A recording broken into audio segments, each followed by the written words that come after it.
എല്ലാവർക്കും എൻ്റെ സ്നേഹം നിറഞ്ഞ നമസ്കാരം. ഇന്ന് നമ്മൾ കാണാൻ പോകുന്നത് 127ാമത്തെ വീഡിയോ ആണ്. ഇതിൽ 14ാമത്തെ ചാപ്റ്ററാണ്, അതായത് ദ വേൾഡ് ഓഫ് ഓംനിസിയൻസ്. ആ ചാപ്റ്ററാണല്ലോ നമ്മൾ നോക്കിക്കൊണ്ടിരിക്കുന്നത്. അതിൽ ലാസ്റ്റ് പാർട്ട് വന്നു. ഇതോടെ ഈ ലെസൺ അങ്ങ് തീരും. Okay, the world of omniscience. Omniscience എന്ന് വെച്ചാൽ എന്തുവാന്ന് നമ്മൾ കണ്ടു. അതായത് എല്ലാ സ്ഥലത്തും നിറഞ്ഞിരിക്കുന്ന അറിവ്. അപ്പം ഈ ലോകത്ത് മുക്താനന്ദ കയറുമ്പോഴത്തേക്ക് പല പല പല ലോകങ്ങളെ കാണുന്നു, എല്ലാം മനസ്സിലാവുന്നു. അതാണ് സർവജ്ഞ പീഠത്തിൽ പോയ പോലെ, സർവജ്ഞ ലോകത്തിൽ പോയ പോലെ ഇരിക്കുന്നു എന്ന് വെച്ചാൽ എനിക്ക് എല്ലാമേ അറിയുന്നു എന്ന് പറഞ്ഞത്. അപ്പോൾ അതിൻ്റെ ലാസ്റ്റ് പാർട്ട് ഇതിൽ അദ്ദേഹം പറയുന്നത്, ഇതിൽ ഓരോ പാരഗ്രാഫിലും പറയുന്നത് എന്തുവാണോ, മൈ ഡിയർ സിദ്ധ സ്റ്റുഡൻസ്, നിങ്ങളങ്ങനെ ചെയ്യരുത്, നിങ്ങളിങ്ങനെ ചെയ്യരുത്. നേരത്തെ നമ്മൾ കണ്ടല്ലോ, നിങ്ങൾക്ക് ശക്തി, അതായത് കുണ്ടലിനി ശക്തി നിങ്ങൾക്ക് ആക്ടിവേറ്റ് ആവണമെങ്കിൽ എന്ത് ചെയ്യണം? പ്യുവറസ്റ്റായിട്ടുള്ള ജീവിതം ജീവിക്കണം.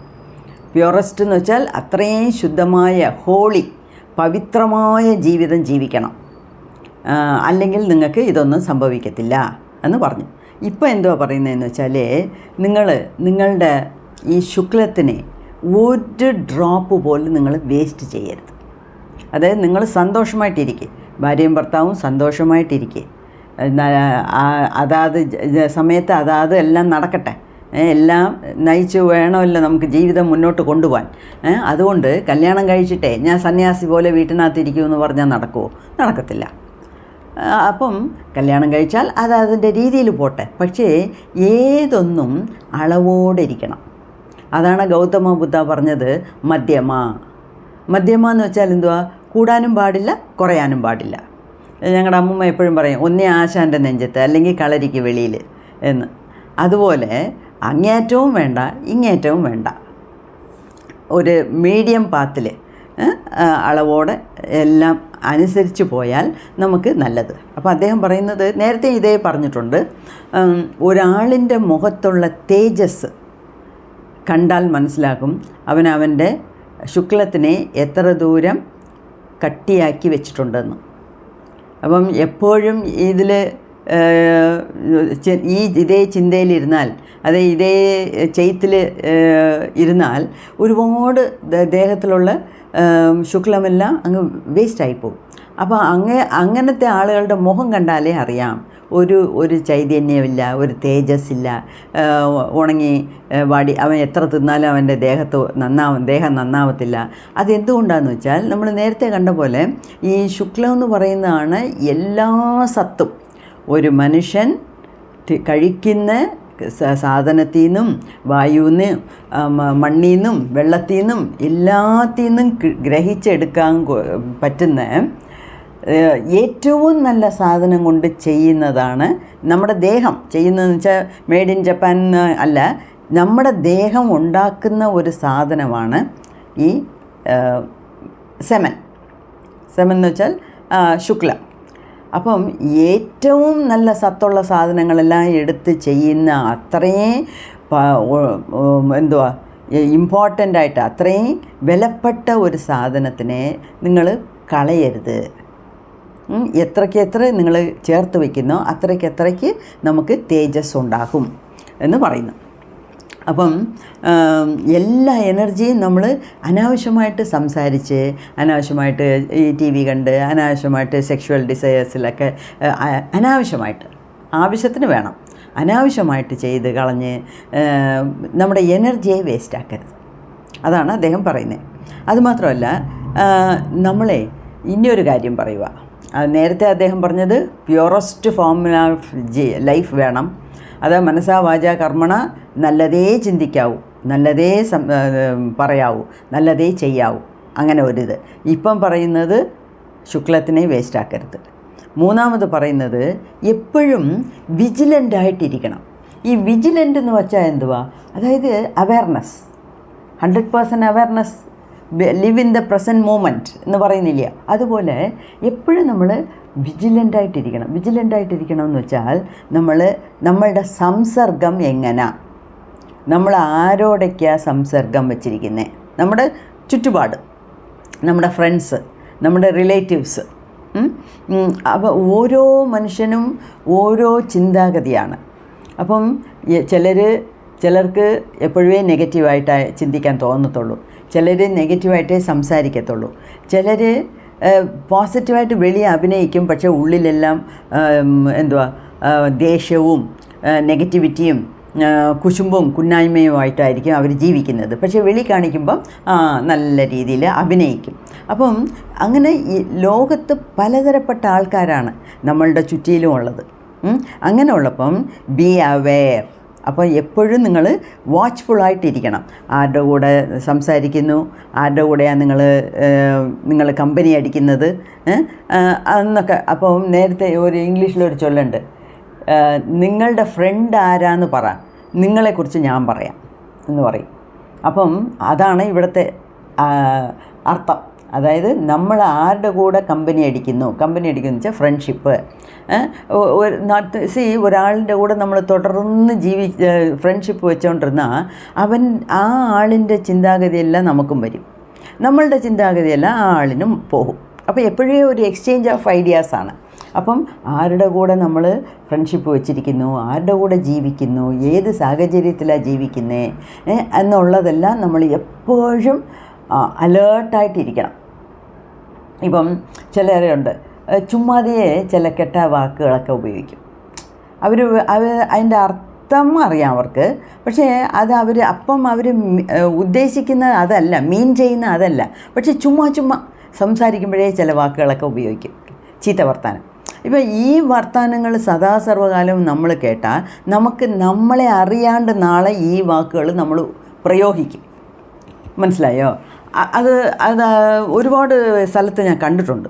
അതുകൊണ്ട് അപ്പം നമ്മളുടെ ഫ്രണ്ട്ഷിപ്പ് ആരാ, നമ്മൾ ആരുടെ കൂടെ ഇടപഴകുന്നത്, എങ്ങനെയാണ് ഇടപഴകുന്നത്, എല്ലാം നമ്മൾ അലേർട്ടായിട്ടിരിക്കണം. അതായത് നമ്മളെ തന്നെ നമ്മൾ നിരീക്ഷിച്ചുകൊണ്ടിരിക്കണം ഓരോ നിമിഷവും. അപ്പം ഈ സിദ്ധപാതയിൽ കൂടെ പ്രയാണം ചെയ്യുന്നവന് അവൻ എന്തുവാ വേണ്ടിയത്? ബ്ലൂ പേൾ കാണണം. അവൻ്റെ സാധനയിൽ ഏറ്റവും ഉയർന്ന തലത്തിൽ വന്നു എന്ന് അറിയുന്നെങ്കിൽ അവന് ബ്ലൂ പേൾ കണ്ടിരിക്കണം. അപ്പം ജ്ഞാനേശ്വർ ചില മഹാന്കളുടെ എല്ലാം പാട്ടുകളൊക്കെ ഇദ്ദേഹം എപ്പോഴെപ്പോഴും പറയുന്നുണ്ടല്ലോ, ഇതിലും എഴുതിയിട്ടുണ്ട്. അപ്പം അതിലൊരാളാണ് ജ്ഞാനേശ്വർ, അതിലുള്ള ഒരു മഹാനാണ് ജ്ഞാനേശ്വർ. അപ്പം ഈ തുക്കാരാം മഹാരാജ്, ജ്ഞാനേശ്വർ മഹാരാജ് എന്നൊക്കെ എപ്പോഴും റിപ്പീറ്റഡായിട്ട് പറയുന്നുണ്ട്. അപ്പം ഈ ജ്ഞാനേശ്വർ മഹാരാജ് പറഞ്ഞത് എന്തുവാന്ന് വെച്ചാൽ,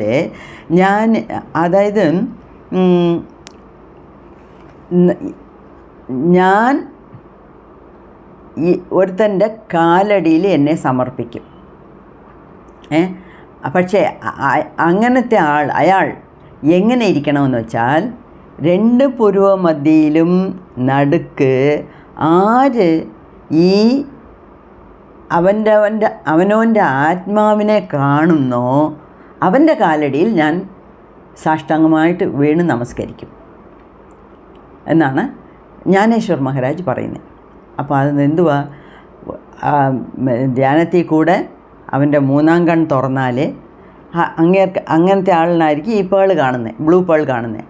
അങ്ങനെ ആർക്ക് മെഡിറ്റേഷനിൽ ബ്ലൂ പേൾ കാണാൻ പറ്റുന്നോ അവരുടെ കാൽക്കേ ഞാൻ കിടക്കും. അങ്ങനത്തെ ആളിനെ ഞാൻ സാഷ്ടാംഗമായിട്ട് വീണ് നമസ്കരിക്കത്തുള്ളൂ എന്ന് പറയുന്നു.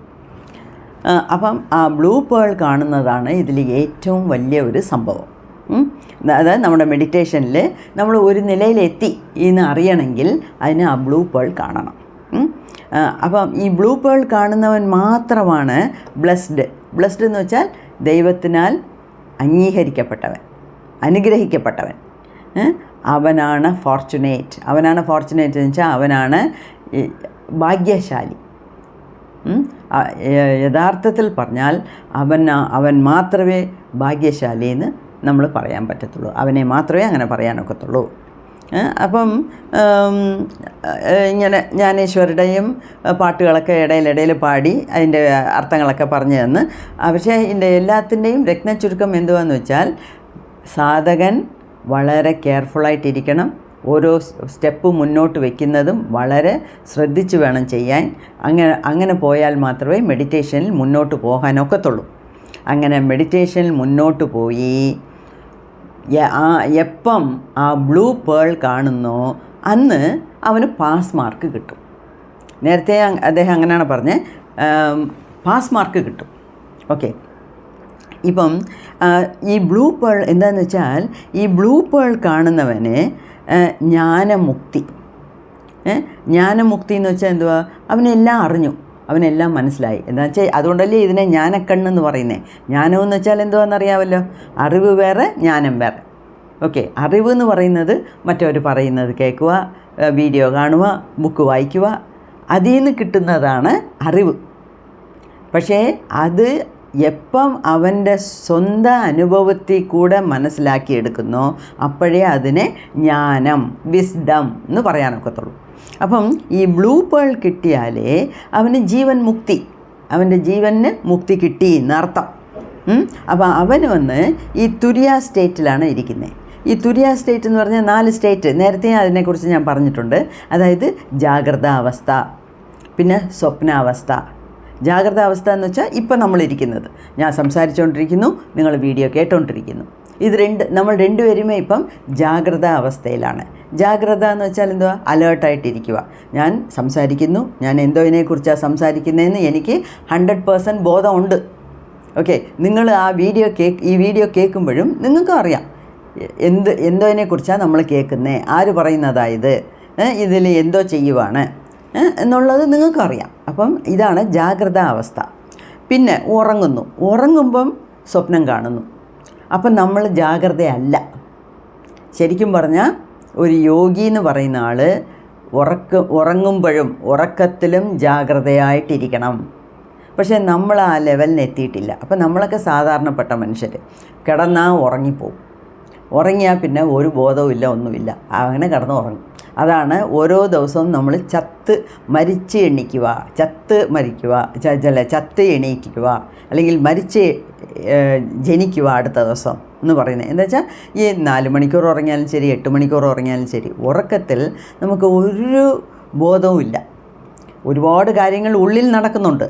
പ്രപഞ്ചത്തിനും നമുക്കും ഇടയിൽ ഒരുപാട് കാര്യങ്ങൾ, പോക്കുവരവ് നടക്കുന്നുണ്ട്, ഇല്ലയെന്നല്ല, കൊടുക്കൽ വാങ്ങൽ നടക്കുന്നുണ്ട്, ഇല്ലയെന്നല്ല. പക്ഷേ നമുക്ക് അത് നമ്മളുടെ ജാഗ്രതയിൽ വരുന്നില്ല. ജാഗ്രതയിൽ എന്ന് വെച്ചാൽ നമ്മുടെ കോൺഷ്യസിൽ അത് വരുന്നില്ല. ഒരുപാട് പേർക്ക് സ്വപ്നം പോലും ഏതോ സ്വപ്നം കണ്ടു എന്നേ പറയാൻ ഒക്കത്തുള്ളൂ. അടുത്ത ദിവസം രാവിലെ എണീക്കുമ്പോൾ സ്വപ്നം പോലും നമുക്ക് റിക്കലക്ട് ചെയ്യാൻ പറ്റുന്നില്ല മൊത്തം, ഇല്ലയോ, ഏതോ കണ്ടു. അല്ലെങ്കിൽ എന്തെങ്കിലും അന്നത്തെ ദിവസം വേറെ ഏതെങ്കിലും ചെയ്യുമ്പോഴായിരിക്കും നമ്മൾ ഇങ്ങനെ ഒരു സ്വപ്നം കണ്ടല്ലോ ഒന്ന് പെട്ടെന്ന് വരുന്നത്. എല്ലാവർക്കും എല്ലാ സ്വപ്നങ്ങളും ഒന്നും ഓർത്ത് വയ്ക്കാൻ പറ്റത്തില്ല. എന്നുവെച്ചാൽ നമുക്കപ്പം ആ ജാഗ്രത അവസ്ഥയിലല്ല. അതുകൊണ്ടാണ് അപ്പം യോഗികൾക്കെല്ലാം ഉറങ്ങുമ്പോഴും യോഗനിദ്ര എന്ന് പറയും. യോഗനിദ്ര എന്ന് പറഞ്ഞാൽ അവർ കോൺഷ്യസ് ആണ്. അതല്ലേ പറഞ്ഞേ, ഗൗതമ ബുദ്ധ ഇങ്ങനെ കൈവച്ചുകൊണ്ട് കിടക്കും. രാത്രി കിടന്നാൽ രാവിലെ എണീക്കുന്നവരെ ഈ കൈ ഇങ്ങനെ തന്നെ ഇരിക്കും. നമ്മളൊക്കെ ആണെങ്കിൽ നല്ല ഉറക്കുമ്പോൾ താഴെ വീഴും, കഴുത്ത് തൂങ്ങിപ്പോവും, ഇല്ലേ? ഇദ്ദേഹം ഇങ്ങനെ തന്നെ വെച്ചുകൊണ്ട് കിടക്കും. അപ്പോൾ അത് കണ്ടുകൊണ്ട് ആൾക്കാർ ചോദിച്ചു, അങ്ങ് ഇന്നലെ രാത്രി കിടന്നപ്പോൾ ഇങ്ങനെ വെച്ച കൈയാണ്, ഇന്ന് രാവിലെ വരെ അത് മാറ്റിയിട്ടില്ല, എങ്ങനെ സാധ്യപ്പെടുന്നു നിങ്ങൾക്ക്? എങ്ങനെ ഇതൊക്കെ പറ്റുന്നു? ഉറങ്ങിയാൽ തന്നെ ഓട്ടോമാറ്റിക്കായിട്ട് തല താഴെ വീഴത്തില്ലയോ, കൈ താഴ്ന്നു പോകത്തില്ലയോ എന്ന്. അപ്പോഴാണ് പറഞ്ഞേ, ഞാൻ ഉറക്കത്തിലും ഉണർന്നിരിക്കുമ്പോഴും 24 മണിക്കൂറും ഞാൻ കോൺഷ്യസ് ആയിട്ടാണ് ഇരിക്കുന്നത്. അങ്ങനെയുള്ളവർക്കേ സ്വപ്നം വരാതിരിക്കത്തുള്ളൂ. അഥവാ സ്വപ്നം വന്നാലും അവർക്ക് അത് ഓർക്കാൻ പറ്റും. ഇപ്പം നമുക്കൊക്കെ ഓർക്കാൻ പറ്റാത്തതിൻ്റെ കാരണം നമ്മൾ ഉറങ്ങുമ്പം സ്വപ്ന അവസ്ഥയിലാണ്. അതായത് ജാഗ്രത അവസ്ഥയിൽ നിന്ന് സ്ലിപ്പായി സ്വപ്നാവസ്ഥയിലോട്ട് പോകുന്നു. അതിന് പിന്നെയാണ് ഈ തുര്യാതീതം എന്നൊക്കെ പറയുന്നത്. ഓക്കെ, അപ്പം ഈ തുര്യം എന്ന് പറയുന്നത് നമ്മുടെ കോൺഷ്യസ് ലെവല് അങ്ങേറ്റം വരുന്നതാണ് തുര്യം. അതായത് സഹസ്രാരം വരെ നമ്മളുടെ കോൺഷ്യസ്നെസ് എത്തുന്നു. അതാണ് തുര്യം. അപ്പം ഈ ബ്ലൂ പേൾ കണ്ടവരെല്ലാം ഏകദേശം തുര്യ സ്റ്റേറ്റിൽ എത്തി എന്നർത്ഥം. എന്നുവെച്ചാൽ ആജ്ഞ ഇത് കഴിഞ്ഞാൽ പിന്നെ നേരെ സഹസ്രാരമാണല്ലോ. അപ്പം തുര്യ സ്റ്റേറ്റിലാണ് എല്ലാവരും ഇരിക്കുന്നത്. അങ്ങനെ ഉള്ളപ്പം ആ സ്റ്റേറ്റിൽ ഇരിക്കുമ്പം, അതായത് ഒരു ബ്ലൂ പേൾ കണ്ടേ പിന്നീട് ഒരു സാധകൻ മരിക്കുവാണെങ്കിൽ അവൻ നേരെ പോകുന്നത് ബ്രഹ്മലോകത്തിലാണ്, അല്ലാതെ പിതൃലോകത്തിലല്ല. അതായത് മുക്കാൽ കിണർ താണ്ടി എന്ന് പറയാം. അതായത് മുക്കാൽ ദൂരം കഴിഞ്ഞു, ബ്ലൂ പേൾ വരെ കണ്ടു, തുര്യ അവസ്ഥയിൽ പോയി. പക്ഷേ ഇനിയും കുറേ ഉണ്ട് കിടക്കാൻ. കിടക്കാൻ ഒരുപാടുണ്ട്, മനസ്സിലാക്കാൻ ഒരുപാടുണ്ട്. അപ്പം ആ തുര്യ സ്റ്റേറ്റിലുള്ളവൻ ഈ ബ്ലൂ പേൾ കണ്ട് തുര്യ സ്റ്റേറ്റിലോട്ട് വന്നുകൊണ്ടിരിക്കുമ്പം ഒരു സാധകൻ മരിച്ചാൽ അവൻ നേരെ പോകുന്നത് ബ്രഹ്മലോകത്തിലാണ്. അതായത് വേൾഡ് ഓഫ് ബ്രഹ്മൻ്റെ ലോകത്ത് പോയിട്ട് അവിടെ ബാക്കി മെഡിറ്റേഷൻ ചെയ്ത് തീർക്കാൻ പറ്റും. ഇതിലെന്തുവാന്ന് വെച്ചാൽ, ഞാൻ ഒരുപാട് പുസ്തകങ്ങളിൽ വായിച്ചിട്ടുണ്ട്, 1-2 പേര് പറഞ്ഞും കേട്ടിട്ടുണ്ട്. അതായത് ഇവർ ഈ പല ലോകങ്ങൾ ഇങ്ങനെ സഞ്ചരിക്കുന്നുണ്ട്. ആരാ? ഈ സാധകന്മാർ. അതായത് നല്ല രീതിയിൽ മെഡിറ്റേഷൻ ചെയ്യുന്നവർ, അവർ തന്നെ ഈ മെഡിറ്റേഷനിൽ ഇരിക്കുമ്പം ഇദ്ദേഹത്തിൻ്റെ കൂട്ട്, മുക്താനന്ദയുടെ കൂട്ട് പല ലോകങ്ങളിൽ പോയി സഞ്ചരിച്ചിട്ട് വരുന്നു. ഓക്കെ, പല ലോകങ്ങളിൽ, അതായത് ഇന്ദ്രലോകം കണ്ടു, മോക്ഷം കണ്ടു, നരകം കണ്ടു, ഒരുപാട് കാര്യങ്ങൾ ഇദ്ദേഹം കണ്ടു. അതുപോലെ ആൾക്കാരിങ്ങനെ പല ലോകത്തും പോന്നു. അങ്ങനെയാണ് ഇപ്പം ഈ ബ്ലൂ പേൾ കണ്ട ഒരാൾ പെട്ടെന്ന് മരിക്കേണ്ടി വന്നാൽ അദ്ദേഹം പോകുന്ന ലോകത്തിന് പേരാണ് ബ്രഹ്മലോകം, ബ്രഹ്മൻ്റെ ലോകം. അപ്പം അവിടെ പോയിട്ട് ബാക്കി സാധനങ്ങളും മെഡിറ്റേഷനും ചെയ്ത് തീർക്കാം എന്നാണ് പറയുന്നത്. അതുപോലെ ഞാൻ പറയാൻ വന്നത്, ഈ പലരും പറഞ്ഞു കേട്ടിട്ടുണ്ട്, ഈ പല ലോകത്ത്, അതായത് മരിച്ച പിന്നീടല്ല, അതായത് മെഡിറ്റേഷനിലിരിക്കുമ്പം, ധ്യാനത്തിലിരിക്കുമ്പം അവർ 100% അവെയറാണ്. അവെയർനെസ് ഉണ്ട് അവർക്ക്. അവെയർനെസ് എന്ന് വെച്ചാൽ ബോധമുണ്ട്. പക്ഷേ ഈ മെഡിറ്റേഷനിൽ കൂടെ അവർ പല ദൃശ്യങ്ങൾ അവർക്ക് കാണാൻ പറ്റുന്നു. അങ്ങനെ ഒരുപാട് പേര് പറഞ്ഞിട്ടുണ്ട് അവരുടെ പിതൃക്കളെല്ലാം പല പല സ്ഥലത്തിരുന്ന് ധ്യാനം ചെയ്യുന്നത്. അതിൽ എല്ലാവരും പറഞ്ഞ ഒരു ആത്മാവെന്ന് പറയുന്നത് നമ്മുടെ സായിറാമിൻ്റെ ആത്മാവാണ്. ഒരുപാട് പേര് പറഞ്ഞിട്ടുണ്ട്.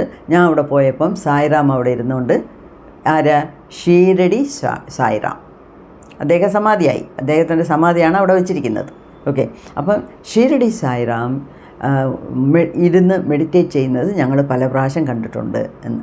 അപ്പം ഇവിടെ നമുക്ക് ഇതിൽ വളരെ ഇമ്പോർട്ടൻ്റായിട്ട് എനിക്കൊരു കാര്യം ഇവിടെ പറയാനുണ്ട്. മുക്താനന്ദ അത് പറഞ്ഞിട്ടില്ല, പക്ഷേ എൻ്റെ അറിവിൽ പെട്ടതുകൊണ്ട് ഞാനത് നിങ്ങളോട് പങ്കുവയ്ക്കുന്നു. ഈ ജന്മത്ത് ഇനിയെങ്കിലും ഈ പല കാരണങ്ങൾ പറഞ്ഞ് തട്ടിക്കഴിക്കാതെ എത്ര വേഗം പറ്റുമോ അത്രയും വേഗം മെഡിറ്റേഷൻ, ധ്യാനം തുടങ്ങിക്കോളൂ. ഓക്കെ, എത്ര ദൂരം നമുക്ക് ചെയ്യാൻ പറ്റും? ഇടയിൽ മരിച്ചാൽ എന്ത് ചെയ്യും? എനിക്ക് ഒരു വയസ്സേ ആയുസ്, ഇനി ഒരു വർഷമേ ആയുസുള്ളൂ, എൻ്റെ ജാതകത്തിൽ അങ്ങനെ പറഞ്ഞിട്ടുണ്ട്. ഇതൊന്നും നമുക്കൊരു വിഷയമല്ല. എന്താണെന്ന് വെച്ചാൽ ഇതുവരെ ചെയ്തില്ലെങ്കിൽ ഇന്ന് തുടങ്ങുക. എന്താണെന്ന് വെച്ചാൽ ഇന്ന് തുടങ്ങി മരിക്കുന്നവരെ നമ്മൾ മെഡിറ്റേഷൻ ചെയ്താൽ അതിൻ്റെ ബാക്കി മേളിൽ പോയി ചെയ്താൽ മതി. ഓക്കെ, അതുമാത്രമാണ് നമ്മുടെ കൂടെ വരുന്നത്. അതായത് നമ്മൾ ചെയ്ത പാപ പുണ്യ കണക്ക്, കർമ്മ, അതാണ് നമ്മളുടെ കൂടെ വരുന്നത്. അപ്പോൾ അതിൽ ഈ മെഡിറ്റേഷൻ ചെയ്യുന്നത് നല്ല കർമ്മ. ഓക്കെ, അപ്പം മെഡിറ്റേഷൻ ചെയ്ത് പകുതിയെ നമുക്ക് തീർക്കാൻ പറ്റുള്ളൂ എന്ന് പറഞ്ഞാൽ സാരമില്ല. പക്ഷേ അറ്റ്ലീസ്റ്റ് ആ പകുതിയെങ്കിലും നമ്മൾ ചെയ്തല്ലോ, ഒരു തുടക്കം കുറിച്ചിടണം. ഓക്കെ, സോ ഇതുവരെ എൻ്റെ വീഡിയോസ് കണ്ടിട്ടും ഇനിയും ഞങ്ങൾ ചിന്തിച്ചുകൊണ്ടിരിക്കുവാണ്, അഷ്ടമി നവമി നോക്കിക്കൊണ്ടിരിക്കുവാണ്, അല്ലെങ്കിൽ അമാവാസ പൗർണമി നോക്കിക്കൊണ്ടിരിക്കുവാണ് എന്ന് ആരംഭിക്കാമെന്ന് വെച്ചാൽ ആ ദിവസം നിങ്ങൾക്ക് വരത്തേയില്ല.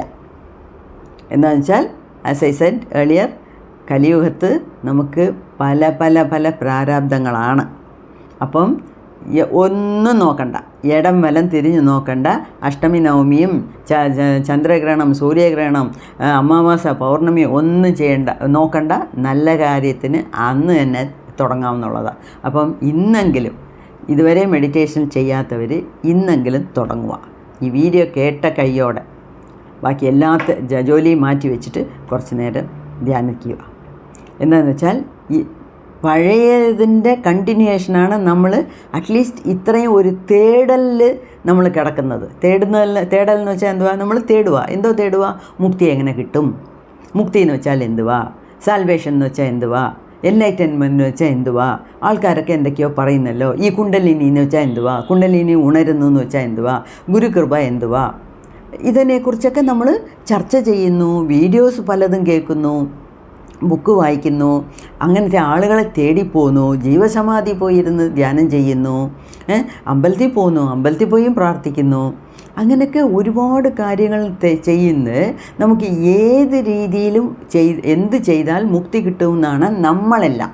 അതായത് എന്നെ ഉൾപ്പെടെ എൻ്റെ ചാനൽ നോക്കുന്നവർ, അല്ലാതെ നിങ്ങളുടെ അങ്ങനത്തെ ഫ്രണ്ട്സ് എല്ലാവരെയും ചേർത്താണ് ഞാൻ പറയുന്നത്. അപ്പം നമുക്കെല്ലാം എന്തുവാ, നമ്മളൊരു തേടിക്കൊണ്ട് നടക്കുക. എവിടെ കിട്ടും, എന്ത് കിട്ടും എന്ന് തേടിക്കൊണ്ട് നടക്കുക. അപ്പം അങ്ങനത്തെ തേടുന്നവരെ എന്ത് ചെയ്യണം? ഉടനെ ഇരുന്ന് മെഡിറ്റേഷൻ ചെയ്യണം. ഇതിൻ്റെ ഈ മെഡിറ്റേഷനിൽ ഇരുന്ന് തുടങ്ങുന്നത് തന്നെ നമ്മുടെ മുൻജന്മത്തിൻ്റെ തുടർച്ചയാണ്. പിന്നെ ഈ ജന്മത്തിൽ നമ്മളായത് ചെയ്യുക. ഇതിൻ്റെ ബാക്കി നമുക്ക് എപ്പോഴുമേ ഒരു സമാധാനത്തോടെ ഇരിക്കാം. ഇന്ന് ഞാൻ മെഡിറ്റേഷൻ ചെയ്യുന്നു, അടുത്ത മാസം ഞാൻ മരിച്ചു പോയാലോ? പോട്ടെ, അതിനെന്താ? അതിൻ്റെ ബാക്കി അവിടെ പോയി ചെയ്യും, അത്രയേ ഉള്ളൂ. അപ്പം മരണം തന്നെ നമുക്ക് എന്തുവാ, ഒരു പെർമനൻ്റ് ആയിട്ടുള്ളതല്ല. നമ്മുടെ ദേഹം മാത്രമേ മരണിക്കുന്നുള്ളൂ. നമ്മുടെ ആത്മായ്ക്ക് ഒരു കുഴപ്പവും വരുന്നില്ല. നമ്മുടെ ആത്മാ തിരിച്ചും മേളിൽ പോയിട്ട് അവിടുത്തെ ജോലിയെല്ലാം കണ്ടിന്യൂ ചെയ്യുവാണ്. ഇവിടെ വിട്ടതിൻ്റെ തുടർച്ചയാണ് അവിടെ. ഓക്കെ, അതുകൊണ്ട് ആരും മെഡിറ്റേഷൻ ചെയ്യാതെ മാത്രം ഇരിക്കരുത്. ഉടനെ തുടങ്ങിക്കോളൂ. ഓൾറെഡി അല്ല വത്സമേ, ഞങ്ങൾ ചെയ്യുവാണ്. എത്രയോ പേര് എഴുതുന്നുണ്ട് കമൻസിൽ, ഞാൻ ഇനി രാവിലെ ചെയ്യുന്നു, വൈകുന്നേരം ചെയ്യുന്നു, ഉച്ചയ്ക്ക് ചെയ്യുന്നു, അതിനെക്കുറിച്ചുള്ള സംശയങ്ങളൊക്കെ വരുന്നുണ്ട്. അപ്പം ഒരുപാട് പേര് ചെയ്യുന്നുണ്ട്, അതിലെനിക്ക് സന്തോഷമുണ്ട്. ചെയ്യുന്നവർ തുടർന്ന് ചെയ്യുക, സമയം കൂട്ടി ചെയ്യുക. ചെയ്യാത്തവർ, തുടങ്ങാത്തവർ ഉടനെ തുടങ്ങുക. ഓക്കെ, അതാണ് അദ്ദേഹം ഇതിനകത്ത് പറയുന്നത്. You start here even if you can get mukti. നിങ്ങൾക്ക് മുക്തി കിട്ടിയില്ലെങ്കിലും കുഴപ്പമില്ല, നിങ്ങളൊരു തുടക്കം കുറിച്ചിട്ട് പിന്നെ ഇവിടെ ചെയ്യാവുന്നത്രത്തോളം ചെയ്യുക. ബാക്കിയെ വേറെ ലോകങ്ങളിൽ പോയിരിക്കുമ്പം ചെയ്യാം എന്നാണ് പറയുന്നത്. പിന്നെ ഇദ്ദേഹത്തിന് ഇതെല്ലാം, ഈ ചുമന്ന ലൈറ്റ്, വെള്ള ലൈറ്റ്, കറുത്ത light, blue light, blue pearl, ആകാശം, ആകാശത്തിൽ നിന്ന് ഒരു നീല നക്ഷത്രം, ഇത്രയും കണ്ടു. ഇതെല്ലാം ഒരു ലിസ്റ്റ്. ഓക്കെ, ഇപ്പം പറയുക, I so A luminous ball of light.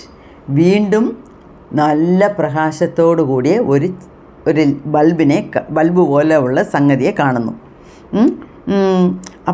ഇങ്ങനെയൊക്കെ കാണുമ്പം അദ്ദേഹത്തിന് ശ്വാസം ഉണ്ടോയെന്നേ അറിയുന്നില്ല. അതായത് അത്രയ്ക്ക് ആ കോൺസെൻട്രേഷൻ, ആ മെഡിറ്റേഷനിലോട്ട് പോന്നു മനസ്സ്. അപ്പം എന്തുവാ? സിദ്ധ വൃദ്ധി നിരോധന അത് സംഭവിക്കുന്ന അവിടെ. അപ്പം മനസ്സിനെ ചലിപ്പിക്കാതിരിക്കുക, അതാണല്ലോ ജ്ഞാനയോഗം എന്ന് പറയുന്നത്. അപ്പം ഇങ്ങനെ ഈ ഓരോ കളർ കാണുമ്പോഴും, ഓരോ എന്തുവാ നല്ല പ്രകാശമുള്ള സാധനങ്ങളൊക്കെ ഇങ്ങനെ കാണുമ്പം നമ്മളെ അറിയാണ്ട് നമ്മുടെ ശ്വാസം വളരെ ചെറുതായിട്ട്, ഷോർട്ടായിട്ട്, സോഫ്റ്റായിട്ട്, ശ്വാസം ഉണ്ടോ ഇല്ലയോ എന്ന് തന്നെ അറിയാൻ വയ്യാത്ത രീതിയിൽ മാറുന്നുണ്ട് എന്ന് ഇദ്ദേഹം പറയുന്നു. പിന്നെ ഇതിങ്ങനെയൊക്കെ ചെയ്യുമ്പോൾ നല്ല നല്ല മണങ്ങൾ വരുന്നുണ്ട്. ഈ മണങ്ങളെന്ന് പറഞ്ഞാൽ ഈ ഭൂലോകത്ത്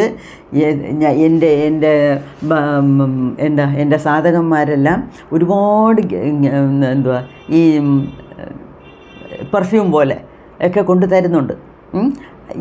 ഈ ഭൂലോകത്ത് എവിടെയും കിട്ടാത്ത മണങ്ങളാണ് അവിടെ കിട്ടുന്നത്, വേറെ പല ലോകത്ത് പോകുമ്പം കിട്ടുന്നത് എന്ന് പറയുന്നത്. പിന്നെ അപ്പം നല്ല നമ്മളെ ചുറ്റി നല്ല മണം, നല്ല തെന്നൽ കാറ്റ്, ആ കാറ്റിൽ കൂടെ മണം ഇങ്ങനെ വന്ന് മുഖത്തടിക്കാതെ അങ്ങനെ പതുക്കെ അങ്ങ് ടച്ച് ചെയ്തിട്ട് പോകുന്ന പോലെ.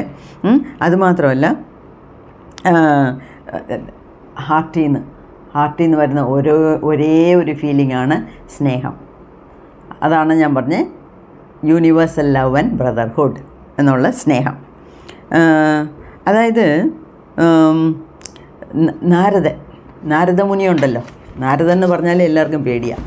നാരദൻ വരുന്നു എന്ന് പറഞ്ഞാൽ അവിടെ എന്തോ ഒരു കലഹം ഉണ്ടാക്കിയിട്ടേ പോകത്തുള്ളൂ. പക്ഷേ അതിൻ്റെ എൻഡ് റിസൾട്ട് നന്നായിരിക്കും, പക്ഷേ അതിൻ്റെ സ്റ്റാർട്ടിംഗ് പോയിൻ്റ് ഭയങ്കര പ്രയാസമാണ്. അപ്പം നാരദമുനി ഈ ഭക്തിസൂത്രത്തിൽ പറഞ്ഞിട്ടുണ്ട് പോലും, love is indescribable in its very nature.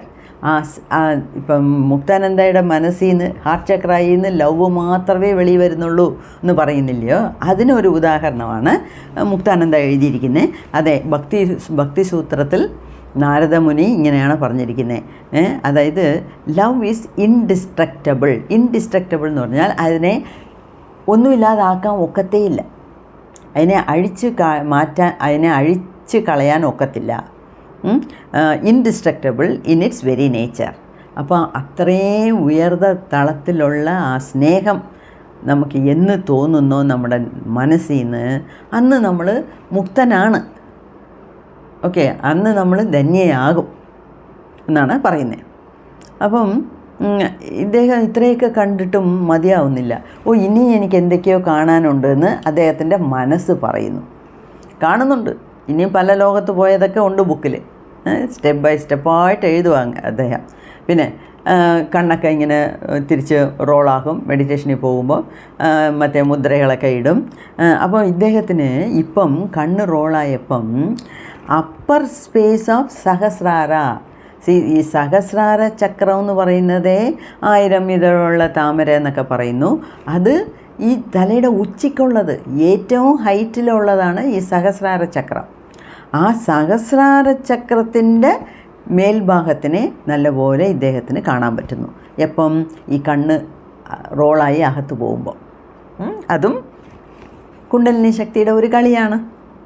അപ്പം ഈ ബ്ലൂ പേൾ കാണുന്നതാണ് ഏറ്റവും വലിയ ഒരു സംഭവം.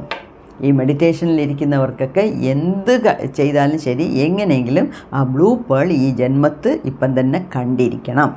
അപ്പോൾ അതിനേറ്റ പോലെ നിങ്ങൾ കോൺസെൻട്രേഷനെ കൂട്ടുവോ, സൈലൻസിൽ പോകുവോ, അല്ലെങ്കിൽ കൂടുതൽ മണിക്കൂർ മെഡിറ്റേഷനിൽ ചിലവിടുവോ, എന്ത് വേണമെങ്കിലും ചെയ്തോണം. അപ്പം 3/4 കിണർ താണ്ടി എന്നുള്ളതിനർത്ഥമാണ് ഈ ബ്ലൂ പേൾ കാണുന്നത്. ബ്ലൂ പേൾ എന്ന് വെച്ചാൽ ഇവിടെ ഈ ഇവിടെയാണ് ബ്ലൂ പേൾ കാണുന്നത്. ഇത് കണ്ടാൽ പിന്നെ ഇവിടെ പോകാൻ വലിയ സമയമില്ല, ഇല്ലയോ? അതും പാത്ത്ലെസ് പാത്താണ്. അപ്പോൾ അത് കുറച്ചും കൂടെ ഫാസ്റ്റാകും. പിന്നെ ഒരു കാര്യമുണ്ട്, നമ്മളിങ്ങനെ മേളിൽ പോകെ നമ്മൾ സ്റ്റഡി ആണോ എന്ന് മാത്രമാണ് നമ്മുടെ സ്പിരിറ്റ് ഗൈഡ്സ് നമ്മളെ ചെക്ക് ചെയ്യുന്നത്. അതിൽ ഞാൻ നേരത്തെ പറഞ്ഞത്, ഇന്നൊരു ദിവസം വീഡിയോ കണ്ടു, ഇന്ന് നാം മെഡിറ്റേഷൻ ചെയ്തേ പറ്റൂ, ഇന്ന് ചെയ്യും, നാളെ ചെയ്യും, മറ്റന്നാൾ എത്രയോ ജോലിയുണ്ട്, നമുക്ക് ജീവിക്കാനേ സമയമില്ല, 24 മണിക്കൂറിൽ എന്ത് ചെയ്യും, അതിലെവിടെ ഇരിക്കുന്നു മെഡിറ്റേഷന് സമയം എന്ന് ചോദിക്കുന്ന ആൾക്കാർ നിരവധി ആൾക്കാരുണ്ട്. അതായത് ഒരു 90% ആൾക്കാരും അങ്ങനെയാണ് ജീവിക്കുന്നത്. അപ്പം അതൊക്കെ വിട്ടിട്ട് നമ്മൾ കുറേ കൂടെ നേരം ചിലവിട്ട് സൈലൻസിലിരിക്കുക, ആനാപാനസതി ചെയ്യുക, വിപസന മെഡിറ്റേഷൻ ചെയ്യുക. ഇത് മഹാവതാർ ബാബാജി പറഞ്ഞ പോലെ പല പ്രാണായാമങ്ങൾ ചെയ്യുക, ക്രിയായോഗ ചെയ്യുക. ഇതെല്ലാം തന്നെ നമുക്ക് അൾട്ടിമേറ്റായിട്ട് നമുക്ക് മുക്തി കിട്ടാനുള്ള വഴികൾ എന്ന് അദ്ദേഹം പറഞ്ഞ് തീർക്കുക. ഓക്കെ, അപ്പോൾ ഈ ചാപ്റ്റർ ഇവിടെ തീരുന്നു. ഇനി അടുത്ത വീഡിയോയിൽ അടുത്ത ചാപ്റ്റർ നോക്കാം. നന്ദി, നമസ്കാരം.